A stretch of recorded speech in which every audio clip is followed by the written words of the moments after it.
इसको सेट करना पड़ेगा कि हाँ भाई हम इन बुनियादों पे ये चीज़ें हैं जो इस सारे इंडेक्स को डिफ़ाइन करती हैं, सारी रैंकिंग को डिफ़ाइन करती हैं। इस तो इंडिया और पाकिस्तान में भी बहुत ज़्यादा मुमासलत पाई जाती है। इवन तो बांग्लादेश, अगर तो सिर्फ इकोनॉमी की बेस पे हम चीज़ों को जज करते हैं तो फिर तो इंडिया को पाकिस्तान और बांग्लादेश और श्रीलंका से आगे होना चाहिए था, लेकिन यहाँ पे वो आगे नहीं है। और दूसरा अगर हम हे गाइस अस्सलाम वालेकुम, welcome to YouTube channel Khiza Mehran reaction. It's me your host Khiza Waseem, मेरे साथ है मेहरान आसिफ।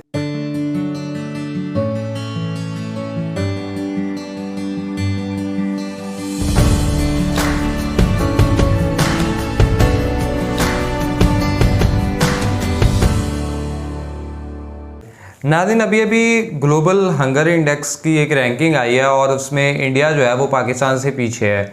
और जिस तरह इंडिया की एक बड़ी इकोनॉमी है और इंडिया ने जिस तरह से अभी इस एक पैनिक सिचुएशन के अंदर, जब कोविड था और इसके अलावा जब फूड क्राइसिस था यूक्रेन वॉर की वजह से, या श्रीलंका में इस तरह का कोई मामला पेश आया, या इवन तो अफ़गानिस्तान में आता है, तो इंडिया ने बड़ी हेल्प की है। लेकिन इंडियन गवर्नमेंट की जानिब से अब जो है गवर्नमेंट इंडेक्स है ये जो उसने ग्लोबल जो इंडेक्स है हंगर का, उसको रिजेक्ट कर दिया है। और उन्होंने कहा कि ये हमारी इमेज को डिस्ट्रॉय करने की कोशिश है, क्योंकि हमारे यहाँ जो आंकड़े हैं वो तो ये बताते हैं कि हम अपने साथ साथ जो है दूसरे मुल्कों की भी बड़ी हेल्प कर रहे हैं, तो फिर हम किस तरह से हमारे बच्चे जो हैं वो भूख से मर सकते हैं। तो एक वीडियो है, वीडियो का लिंक आपको डिस्क्रिप्शन में मिल जाएगा। लेकिन साथ साथ अगर आपने हमारा चैनल सब्सक्राइब नहीं किया तो मैं सब्सक्राइब चैनल और बेल आइकन प्रेस करें। चलते हैं, देखते हैं। नमस्कार, वर्ल्ड अफेयर प्रशांत धवन। नाउ रिसेंटली भारत सरकार ने कुछ एनजीओस पर आरोप लगाया है कि ये एनजीओ भारत की जो इमेज है इसको हर्ट करने की कोशिश कर रहे हैं। यहाँ पर आप देख पाओगे एफर्ट किए जा रहे हैं, टेंट मतलब के दाग लगा दिया जाए भारत की इमेज पर। सेंट्रल गवर्नमेंट ने ये कहा है on India's low ranking in global hunger index. Global hunger index में हम कई पायदान और गिर चुके हैं और अब जाके हमारी रैंक आप यहाँ पर आप देख पाओगे 107 हो चुकी है। पिछले साल कितनी थी? 101। तो हम 6 पायदान नीचे और गिर गए यहाँ पर। और आप नोटिस करोगे कि ग्लोबल हंगर इंडेक्स में ना हम पाकिस्तान से पीछे हैं, बांग्लादेश से पीछे हैं, नेपाल से पीछे हैं, इंडोनेशिया से पीछे हैं, इवन श्रीलंका से पीछे हैं। हालांकि इस रिपोर्ट पर इंडिया में कई लोग सवाल उठा रहे हैं कि ये रिपोर्ट किस बेसिस पर तैयार करी गई है, जबकि श्रीलंका एक ऐसा देश है जिसको इंडिया ने लिटरली लोन दिए हैं, हमने यहाँ पर खाना भेजा है। तो श्रीलंका इंडोनेशिया से भी बेहतर, नेपाल, बांग्लादेश, पाकिस्तान, इंडिया, इन सब कंट्री से बेहतर कैसे हो गया ग्लोबल हंगर के मामले में? यहाँ पर आप देख पाओगे ये फोटो काफी वायरल हुई है कि किस तरीके से ये पूरा इंडेक्स तैयार किया गया है, जहां पर बांग्लादेश जो रिसेंटली आईएमएफ की हेल्प मांग रहा था ये T4 पे है। पाकिस्तान जहां पर बहुत जरा बाढ़ आई है, उनके पीएम ने खुद ही कहा है कि हमें बैगिंग बोल लेकर घूमना पड़ेगा पूरे देश में, वो 99 पे है। तो इस वीडियो में हम जानेंगे कि भारत सरकार ने क्यों आलोचना करी है इस इंडेक्स की, इस इंडेक्स में लिखा क्या है, बाकी कंट्रीज की रैंक क्या है। Everything will become crystal clear. मगर आगे बढ़ने से पहले आपसे क्वेश्चन पूछूंगा। क्वेश्चन यहाँ पर यह है कि हाल ही में भारत ने किस न्यूक्लियर बैलिस्टिक मिसाइल सबमरीन से एक बैलिस्टिक मिसाइल पहली बार टेस्ट फायर किया है? ये है यहाँ पे आपकी option, INS Vela, INS Arihant, INS Chakra या फिर none of these. Comment section में करिए उत्तर। सही आंसर मैं आपको दूंगा वीडियो के अंत में। ऑलराइट, सो सबसे पहले तो यहाँ पर ये जान लो कि ग्लोबल हंगर इंडेक्स में कौन कौन सी कंट्रीज को रैंक किया जाता है। इस इंडेक्स में आपको USA, UK, Sweden, Australia, Japan, south Korea ऐसे देश नहीं मिलेंगे, क्योंकि इन देशों को ये इंडेक्स मानता है कि बहुत डेवलप कंट्रीज हैं, इनके यहाँ हंगर, मालनरिशमेंट की जो प्रॉब्लम है ये नहीं आपको दिखेगी, बहुत कम है। तो इसलिए इन कंट्रीज को रैंक ही नहीं किया जाता। ये इंडेक्स प्राइमरली ये जो आपको कलरफुल कंट्रीज दिख रही है, रशिया, चाइना, इंडिया, अफ्रीकन देश हो गए बहुत सारे, यहाँ पे साउथ अमेरिकन देश हो गए, मेक्सिको हो गया, इन सबको करती है रैंक। और क्या ग्लोबल हंगर इंडेक्स यूएन तैयार करता है? तो इसका आंसर है नहीं। ग्लोबल हंगर इंडेक्स तैयार करते हैं 2 यूरोपियन एनजीओस, जिनका नाम है कंसर्न वर्ल्ड वाइड, और दूसरा यहाँ पे आप देख पाओगे ये एक जर्मन नेम है। जो ये कंसर्न वर्ल्ड वाइड है ये एक आयरलैंड बेस्ड एनजीओ है और ये एक जर्मनी बेस्ड एनजीओ है। ये दोनों क्या करते हैं कि फूड एंड एग्रीकल्चरल ऑर्गेनाइजेशन, इसका डेटा WHO का, यूनिसेफ का, उसके अलावा मेजर DHS का, यूनिसेफ, वर्ल्ड बैंक का, इन सब का डेटा इकट्ठा करके 4 एस्पेक्ट के हिसाब से एक कंट्री को करते हैं रैंक। वो 4 इनके कौन से इंडिकेटर्स हैं जिसके हिसाब से कंट्री को रैंक मिलती है? पहला है जी अंडर नरिशमेंट, दूसरा है चाइल्ड स्टंटिंग, तीसरा चाइल्ड वेस्टिंग, चौथा, चाइल्ड मोर्टेलिटी के बारे में आपको पता होगा कि कितने बच्चे एक देश में अपने 5th बर्थडे से पहले ही मर जाते हैं। 1000 में से काउंट करते हैं कि कितने बच्चे हैं यहाँ पर, उसके हिसाब से जो चाइल्ड मोर्टेलिटी है ये डिसाइड की जाती है।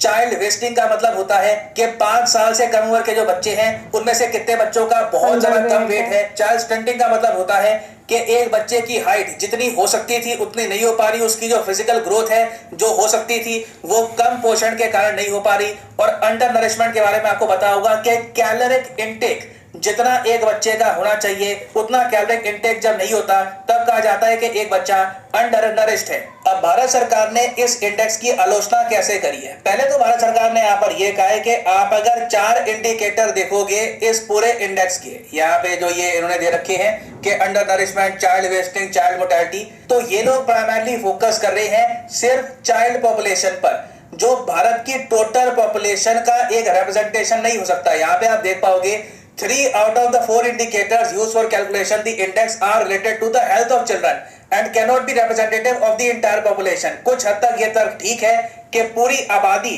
क्या हंगर से जूझ रही है, क्या पूरी आबादी में मालनरिशमेंट है, वो अलग केस होता है, क्या बच्चों में ये मालनरिशमेंट है, ये अलग केस है। फिर आगे यहाँ पर ये भी ऐड करते हैं कि इनका बहुत सारा डेटा ना एक FAO के फूड एंड एग्रीकल्चरल ऑर्गेनाइजेशन के सर्वे से आता है। उस सर्वे साइज का सैंपल सिर्फ 3000 है। बेसिकली यहाँ पर सरकार ये कह रही है कि जो यहाँ पे लिखा है ना कि हमने FAO का भी डेटा लिया है, ये 2022A, तो सरकार ने ये कहा है कि बेसिकली FAO ने ना एक सर्वे कंडक्ट किया था। सर्वे का नाम है फूड इनसिक्योरिटी एक्सपीरियंस स्केल सर्वे। इसके अंदर क्या है कि हर देश में मैक्सिमम 3000 के आसपास जो पॉपुलेशन है उनसे 8 सवाल पूछे जाते हैं, उसके हिसाब से तय किया जाता है कि देश में हंगर है या नहीं है। अब ये सवाल कैसे होते हैं, सरकार ने इसका एग्जाम्पल दिया है। एक सवाल ऐसा होता है कि पिछले 12 महीनों में क्या कभी आपने एक ऐसा टाइम देखा जब आपके पास पैसे की कमी की वजह से या अदर रिसोर्सेज की वजह से आप चिंतित थे कि आपके पास खाने को पूरा नहीं होगा, या फिर आपने कम खाया, या फिर जितना आपको लगता है आपने खाना चाहिए था उतना नहीं खाया।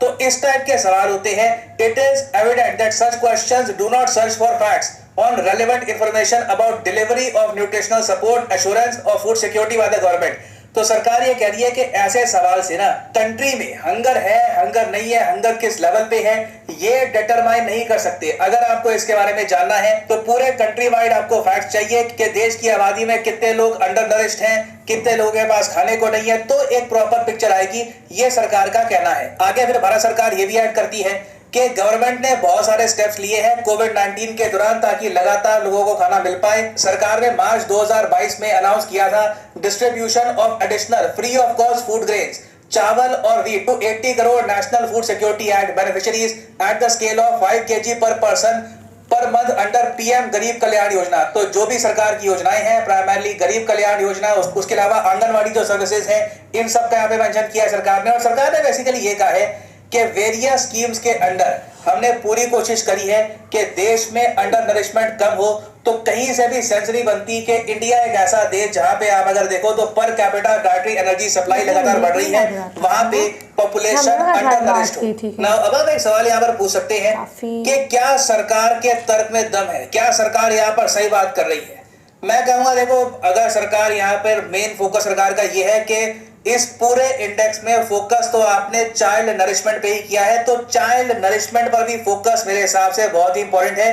और काफी बार ना चाइल्ड नरिशमेंट से आप एक आइडिया लगा सकते हो कि पूरी फैमिली की हालत क्या होगी, क्योंकि इंडियन एटलीस्ट हाउस होल्ड में तो कोशिश यही होती है कि एक बार को माँ बाप थोड़ा कम खा ले, बच्चे को जितना भी हो सके खिलाने की कोशिश की जाती है। तो इस पूरे इंडेक्स को हम डिस्कस कर नहीं सकते। हाँ, मैं ये कहूंगा कि रैंकिंग देखने में और लगती है, कोई भी कहेगा और लगती है कि श्रीलंका इंडोनेशिया से भी आगे रख दिया, इवन तो इंडोनेशिया काफी अच्छा करा डेवलपमेंट के मामले में। तो कहीं ना कहीं डेफिनेटली या तो इंडेक्स का नाम इनको चाइल्ड स्पेसिफिक करना चाहिए या फिर और पैरामीटर्स ऐड करने चाहिए जिससे एक प्रॉपर पिक्चर पता लगे कि जेन्युइनली एक देश में कितनी हंगर है। वैसे देखो, भारत में हंगर का जो इशू है ना, इसकी मेन जड़ें आपको मिलेगी इन इक्वालिटी में। सारा इशू यहाँ पर यही है कि भारत बहुत ज्यादा अनइक्वल देश है। जो टॉप 10% आबादी है ना देश की, उनके पास 57% वेल्थ है, और जो टॉप 1% आबादी है देश की, उनके पास 22% आपको वेल्थ मिलेगी। एक और आंकड़ा इसका रिसेंटली रिपोर्ट में ये भी बताया गया था कि एवरेज नेशनल इनकम जो एडल्ट पॉपुलेशन इंडिया में उनकी होती है 2,04,200 रुपीज,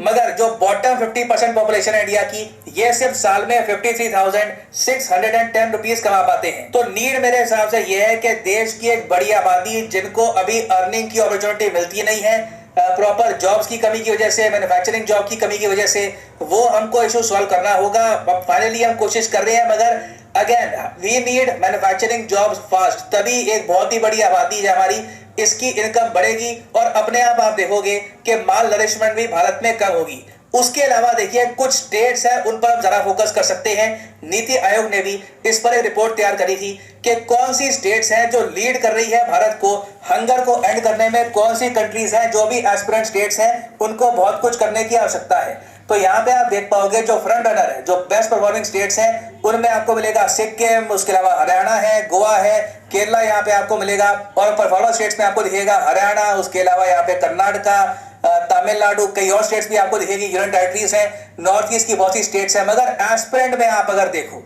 तो इंडिया का ये वाला जो हिस्सा है ना, यहाँ पे बहुत सी स्टेट्स है, मेजर स्टेट्स हैं जहां पर बड़ी आबादी है इंडिया की, गुजरात, राजस्थान, यूपी, मध्य प्रदेश, महाराष्ट्र। यहाँ पे आवश्यकता है कि हम इनइक्वालिटी कम करें, जो गरीब आदमी है उसको बेहतर नौकरी दे, उनका स्टैंडर्ड ऑफ लिविंग इंप्रूव करें। अपने आप देखोगे माल नरिशमेंट सहित वेरियस और प्रॉब्लम्स आपको गायब होती हुई दिखेंगी। तो फाइनली यहाँ पे मैं आपसे पूछना चाहूंगा कि ये जो इंडेक्स है आपके सामने, जिसमें रैंक 1 देने का कोई यहाँ पे फायदा नहीं है, क्योंकि कई कंट्रीज हैं उनको इन्होंने टॉप पे रखा है, क्योंकि ये लोग कहते हैं कि वहां पे हंगर ना के बराबर है। उसके बाद आप देखोगे तो वियतनाम, श्रीलंका, इंडोनेशिया, यहाँ से प्रॉपर इंडेक्स स्टार्ट होता है। तो आपके हिसाब से क्या आप इस इंडेक्स की रैंकिंग से एग्री करते हैं? क्या आप इस रैंकिंग से एग्री करते हैं या फिर डिसएग्री करते हैं? लिखिएगा कमेंट सेक्शन में, मैं जानना चाहूंगा आपका ओपिनियन। फाइनली वापस आते हैं क्वेश्चन की तरफ कि India nuclear ballistic missile submarine कौन सी थी जिसने रिसेंटली एक बैलिस्टिक मिसाइल टेस्ट फायर किया है? तो सही उत्तर यहाँ पे है ऑप्शन बी, INS अरिहंत। यहाँ पे आप देख पाओगे